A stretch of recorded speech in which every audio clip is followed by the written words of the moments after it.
పుట్టించేవాడు దేవుడా, పుట్టినోడు దేవుడా? అది తర్వాత చెప్తాను నేను. తల్లిదండ్రులు దేవుడు అంట, మీలాంటి వాళ్ళు అట్ట అంటారని అమ్మ అంటాం. చిన్న దెబ్బ తగిలితే అమ్మ అంటాం, గడ్డి దెబ్బ తగిలితే దేవుడా అంటాం. గడ్డి దెబ్బ తగిలితే దేవుడు అంటాం, చిన్న దెబ్బ తగిలితే అమ్మ అంటాం. ఒక నిమిషం దానికి ఆన్సర్ చేస్తా. వీళ్ళందరిలో చేయమంటే వీళ్ళందరిలో ఇప్పుడే చేస్తాను. ఒక ప్రశ్న వచ్చిందండి, తల్లిదండ్రులే దేవుడు అంట. ఈ ఆన్సర్ చేద్దాం. దీనికంటే ముందు పుట్టించోడు దేవుడా, పుట్టినోడు దేవుడా?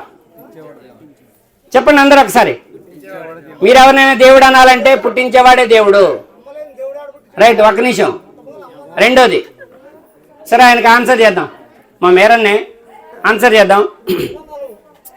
ఇలాగ ఎవరైనా తల్లిదండ్రులే దేవుడు, తల్లి లేనిది దేవుడు ఆడ నుంచి వచ్చిందని చెప్పాను అంటారనే ఈ మాట ఆయనదే కాదు, గొప్ప గొప్ప పండితులు అంటున్నారు, పెద్ద పెద్దోళ్ళు అంటున్నారు. ఇది మేరన్న మాట ఒకటే కాదు, పెద్ద పెద్దోళ్ళు అంటున్నారు.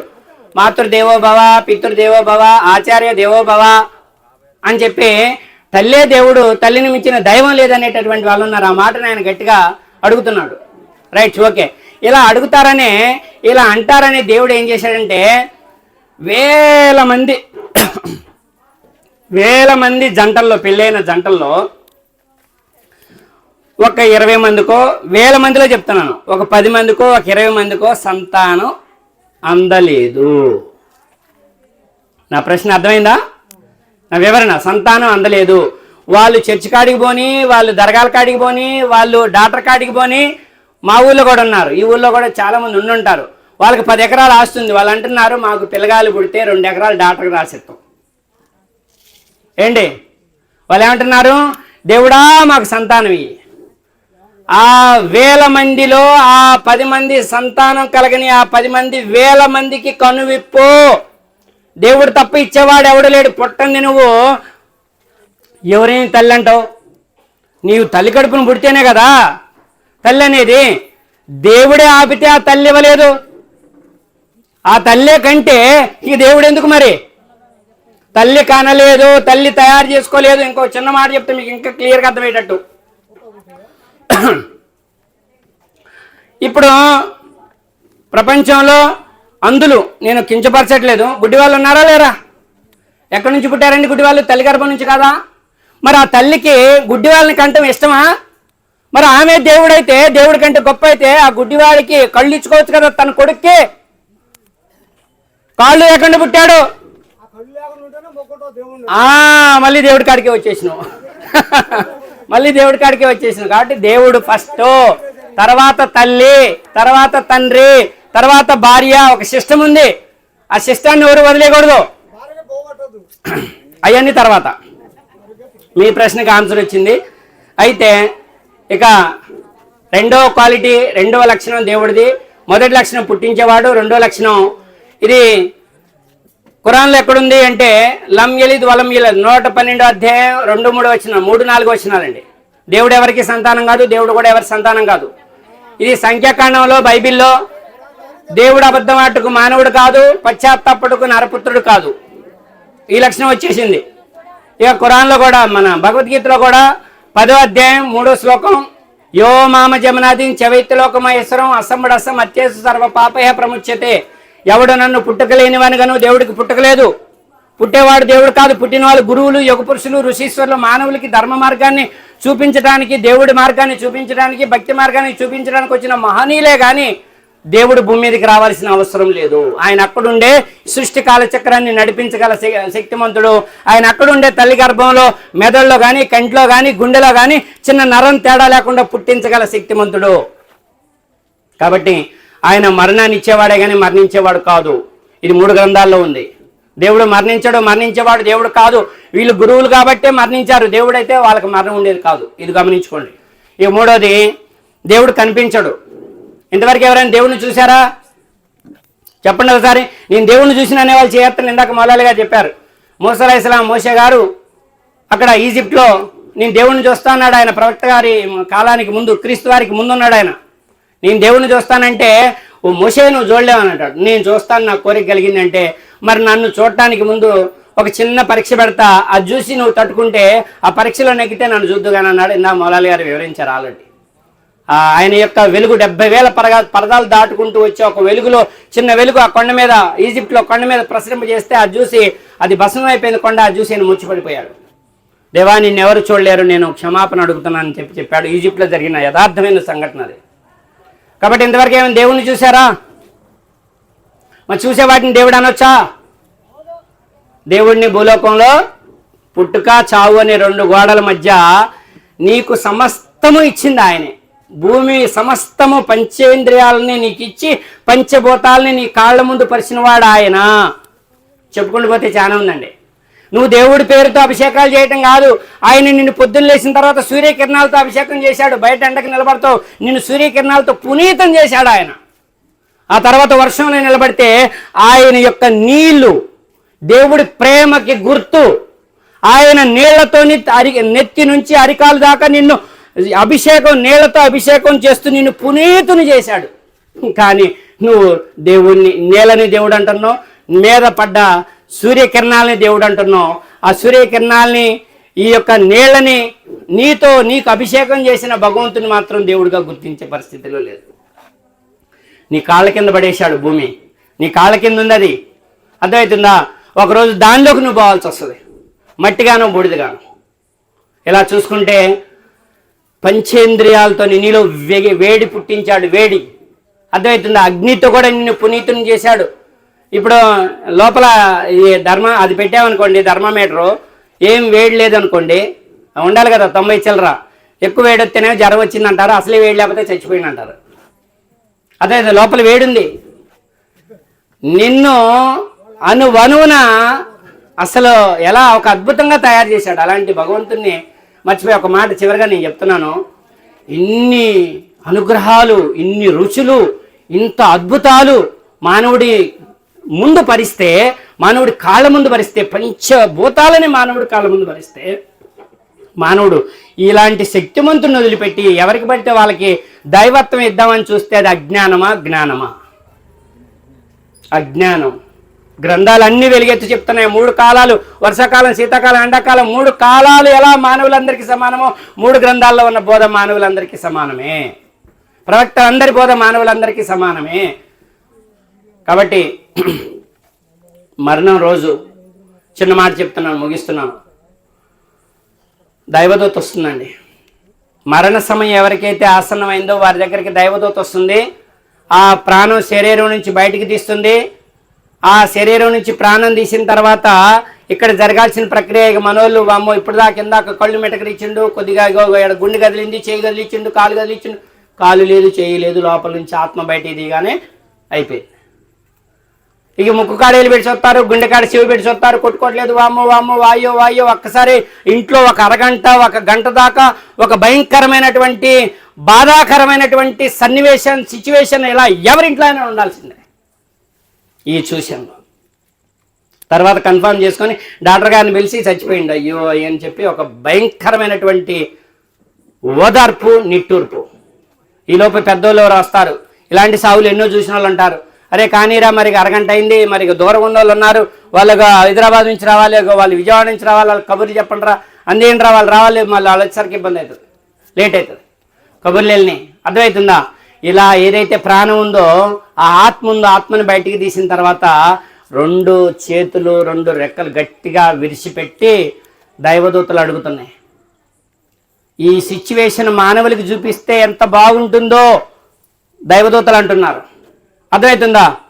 దైవదూతలు అంటున్నారు. కానీ దేవుడు అంటున్నాడు, ఇది చూపించకపోతేనే వాళ్ళు మనశ్శాంతికి బతుకుతారు, ఇది చూపిస్తే అన్నం తినరు, నీళ్ళు తాగరు. భార్య వద్దు, పిల్లలు వద్దు, నాకు సంసారం వద్దు, ఏ వద్దు, రేపు చచ్చిపోయిన తర్వాత దేవుడు నాకు ఏ శిక్ష వేస్తాడో నరకలని బోరును ఏడ్చుకుంటూ నెత్తి మీద మన్ను పోసుకుంటూ, నా సదనంగాను నాకు ఈ జీవితం వద్దు, పాడొద్దు, నాకు ఆ నరకం అంటే నిద్ర కూడా పట్టట్లేదు, ఉలుక్కులికి పడతాడట. అదవుతుందా? 2 పెడరెక్కలు విడిచిపెట్టి, మానవుడా, నాకు బాగా నచ్చిన మాట అండి, పరమదాత అయిన నీ దైవం పట్ల ఏ విషయం నిన్ను మోసంలో పడవేసింది? భార్య ఏమటొస్తుంది అనుకున్నావా? సంపద ఏమటొస్తుంది అనుకున్నావా? బలం ఏమటొస్తుంది అనుకున్నావా? ధనం ఏమటొస్తుంది అనుకున్నావా? ఆయన ఇచ్చిన ఆయుష్ని, ఆయన ఇచ్చిన బంధాలని 1 కాదు 2 కాదు, పరమదాత ఈ సృష్టినే నీ కాళ్ళ ముందు పడేశాడే. ఆయన ఏమీ అడగలే, నేను ఒకడున్నాను, నన్ను గుర్తించి నా అనుగ్రహం పొంది ఈ మానవ జీవితాన్ని సఫలం చేసుకో, పాస్గా అని అన్నాడు. ఇది ఒక్కటే అంతే. ఆయనకి నీ డబ్బులు అక్కర్లేదు, నీ ఏమీ అక్కర్లేదు. ఇక ఆరాధన ఏదైనా చేస్తే అది మొత్తం యోగా, ఆయన దాంతోపాటు వ్యాయామం, మనశ్శాంతే. ఆ భక్తి ఏదైతే చేస్తామో, ప్రార్థన ఏదైతే చేస్తామో అది ఒక మానసిక మెడిసిన్. ఇక స్ట్రక్చర్గా చేసేది నమాజ్ అంటే అది మెడిసిన్ బాడీకి. ఈ కీళ్ళ నొప్పులు రాకుండా, నడువు నొప్పులు రాకుండా, మెడ నొప్పులు రాకుండా నమాజులో వంగి లేవటం కానీ, ప్రార్థనలో వంగి లేవటం కానీ, మోకాల మీద పట్టడం కానీ, ఆ సజ్దా చేయటం కానీ, ఇదంతా మానవుడికే మేలు తప్ప దీంట్లో 10 పైసలు కాదు, పైసా కూడా దేవుడికి ఏం చెందదు. నీలో ఉన్న, నీ గుండెల్లో ఉన్న భయం ఒకటే చెందేది. కాబట్టి చనిపోవడానికి ముందు అందరం కూడా దేవుడు ఒక్కడే, ఆయన చేతిలోనే నా పుట్టుక ఉంది, ఆయన చేతిలోనే నా మరణం ఉంది, ఆయన చేతిలోనే నా గుండె చప్పుడు ఉంది, ఆయన చేతిలోనే నా అడుగుల చప్పుడు ఉంది అని గ్రహించి ఆయనకి భయపడుతూ అందరం అన్నలదమ్ముల్లాగా అన్ని గ్రంథాలని గౌరవిస్తూ, అన్ని గ్రంథాలని నమ్ముతూ, యుగపురుషుని ఋషీశ్వరులు అందరినీ కూడా ప్రేమిస్తూ, వాళ్ళు చేసిన బోధన అనుసరిస్తూ మానవ జీవితాన్ని సాఫల్యం చేసుకుందాం. ఇలా వీధి వీధి ఇలా ఉంటే, ఊరు ఇలా ఉంటే మనము అభివృద్ధి అవుతాము, దేశము అభివృద్ధి అవుతుంది. మీరు వేరు మేము వేరు, మీది వేరు మేము వేరు అని విచ్ఛిన్నం మొదలు పెడితే, విచ్ఛిన్నం చేసిన వాళ్ళని దేవుడు శపించాడు. అది ఊరికి మంచిది కాదు, అలా ఉన్న ఊళ్ళో అదే ఏరియా మంచిది కాదు, అలా ఉన్న దేశము బాగుపడదు. కలిసి ఉంటే కలదు సుఖం. మంచిగా అందరికీ అర్థమైంది అనుకుంటున్నాను. భగవంతుడు ఒక్కడా, ఇద్దరా, ముగ్గురా? ఏమని సాక్ష్యం ఇస్తారు? ముక్కోట. ఒకసారి సాక్ష్యం ఇస్తే ఒకసారి చెప్పండి. దేవుళ్ళు ఎంతమంది అండి? అందరు ఒకసారి సాక్ష్యం అండి మనస్ఫూర్తిగా, మనస వాచ కర్మన. మీరు ఈ సాక్ష్యం ఇస్తే ఈ సాక్ష్యాన్ని ఇక్కడ దైవదూతలు కాపలా కాస్తున్నారు, రామయ్య కూడా ఆగిపోయింది, చూసుకోండి. సృష్టికర్త అయిన దైవం మీ పేరుని తన దాసుల్లో రాసుకుంటాడు. ఈ రోజు నుంచి మీరు పుణ్యాత్ములుగా లెక్కించబడతారు. మీకు పుణ్యాత్ముల జీవితం కావాలో లేదు, ఎలకతోలు తెచ్చి అన్నాలు రుద్దిన నలుపు నలిపే కానీ తెలుపు కాదు అన్నట్టుగా మళ్ళీ పాత జీవితంలోకి వెళ్ళిపోతారో మీ ఇష్టం. ఈ చెప్పుకుంటూ పోతే అన్నీ వస్తాయి. ఇప్పుడు రాత్రి అయింది కదా, రాత్రి అంటే అజ్ఞానం, నిద్రపోతాం. రాత్రి నిద్ర గుర్తుపెట్టుకోండి, రాత్రి నిద్ర. రాత్రి అన్నా అజ్ఞానమే, నిద్ర అన్నా తెలియనితనమే. వెలుగు జ్ఞానం. తెల్లారుతుంది, లే ఖమ్మం పోవాలి, లే పత్తి అగో మొత్తం నీళ్ళు పెట్టాలి, లే పత్తి అగో మొత్తం మిరపదాట యాడ్దాడ లే తెల్లారుతుందంటేనే లే. అర్థమవుతుందా? నిద్ర మత్తు నుండి మేల్కొని ఏం చేయాలి? వెలుగులో పనిచేయి. అర్థమవుతుందా? జ్ఞాన వెలుగులో దేవుడి వైపు మరలు. విషయం అర్థమైందా? జ్ఞాన వెలుగులో దేవుడి వైపు. ఈ పని అట్లాగే చేయాలి, బతుకున్నంత వరకు చేయాలి, రెక్కాడితే కానీ డొక్కాడదు. దీంతో పాటు ఇంకొక పెద్ద పని ఉంది, మేల్కోవాలి.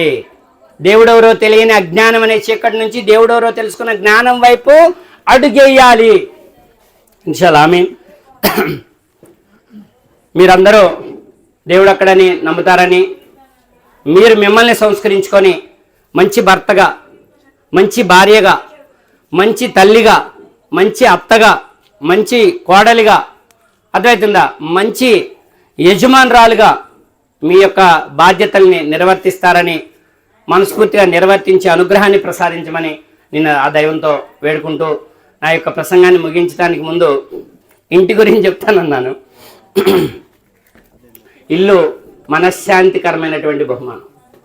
అదవుతుందండి. ఒకే 2 మాటలని చెప్తాను. ఈసారి ఏదైనా ప్రసంగాల్లో ఇంటి గురించి ఒక అరగంట దాని గురించే స్పెషల్గా మాట్లాడుకుందాం. ఆ టాపిక్ అంతా వేరే మాట్లాడదాం. ఓకే, దేవుని అనుగ్రహం, దేవుని చిత్తం అయితే